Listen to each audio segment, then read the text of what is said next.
We just found out a new lawsuit was filed in the battle over millions in FEMA funds for migrants.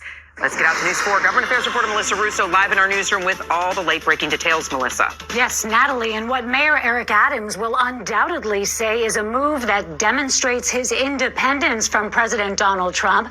We have learned that the city has filed a lawsuit today against the federal government to try to take back $80 million in migrant shelter money that FEMA clawed back from the city back on February 11th. And what is really notable about this lawsuit filed today by the city, at the very top of the list of defendants, you can see there on the left, it's highlighted in yellow, President Donald Trump being sued by the city in his official capacity as President of the United States, along with the U.S. Department of Treasury, the Department of Homeland Security, and other federal agencies. The suit says that last week, the long arm of the federal government reached into a New York City bank account and grabbed more than $80 million without advance notice, even though that federal grant money had been approved and appropriated by Congress to house non-citizen migrants. And it was granted by the Biden administration almost 2 years prior. And Natalie, it was another busy news day here on the government beat, a ruling earlier in the afternoon in the criminal case of Mayor Eric Adams. Judge DeLay-Ho today saying not so fast to that motion to dismiss that we heard in court earlier this week. The judge said he has only heard one side of the story. The Justice Department argued in this case for dismissal. Mayor Adams argued for dismissal. And today, Judge Ho said he wants to hear arguments against dismissal, which means this is not over for Mayor Adams yet. The wheels of justice grind slow but exceedingly fine. Mayor Adams today responding to the judge's ruling, which puts the mayor's April 21st trial on hold, but delays the ultimate decision on the bigger question of whether to dismiss the charges against Mayor Adams. Judge Ho today announcing he appointed an outside lawyer, Paul Clemente, to present additional views given the public importance of this case, which calls for careful deliberation. The court concluded that the public interest would be aided by an adversary, a court-appointed adversary who would take the role of a government that would like to prosecute Adams. The Bar Association, government watchdog groups, and former prosecutors have all urged the judge not to dismiss the case. Mayor Adams' legal team fired off another letter to the judge today after Trump's Attorney General, Pam Bondi, weighed in yesterday, calling the charges against him involving Turkish airline upgrades weak, and adding that she does not think the government could secure a guilty verdict. It was an incredibly weak case filed to make deportation harder. That's why they did it.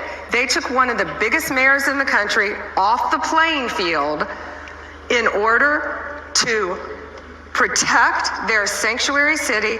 Even if there is some truthful element to that, absolutely the wrong person to be claiming weaponization is somebody who herself is a political appointee. We have systems in place for investigating prosecutors.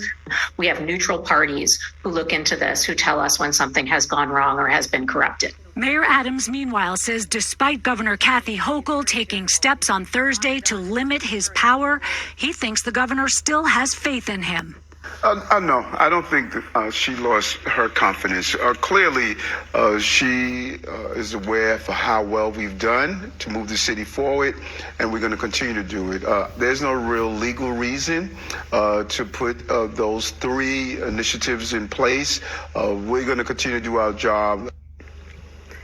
Now, in the mayor's criminal case, the judge set dates to file motions stretching into next month, adding that while Mayor Adams has the right to attend these hearings about his future, he will not be required to attend.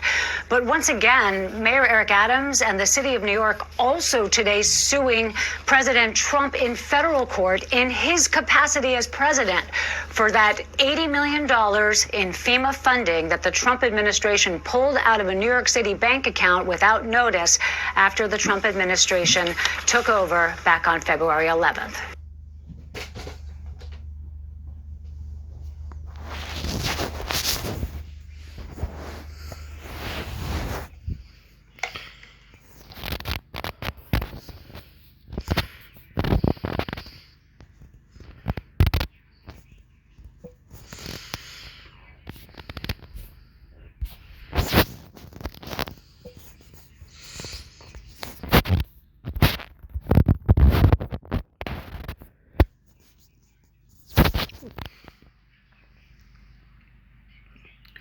But, to add, guys, to what Pam Bondi has said is solely, factually, incorrect and not true.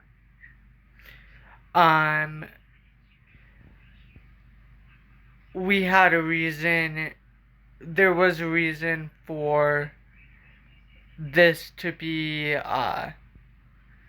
brought against Mayor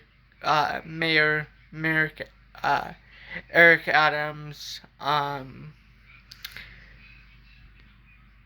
Bondi's just yet again telling another false and bogus lie, like she always does.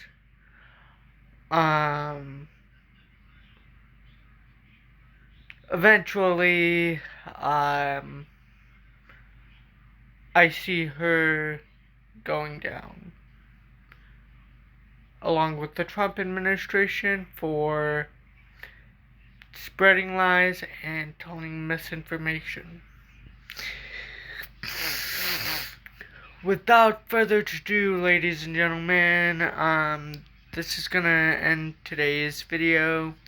If you did enjoy today's video, please make sure you give it a like, comment, share, and subscribe, as well as, if you have not already, please follow me on my social medias down below.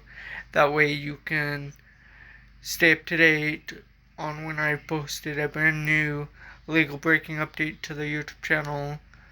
And,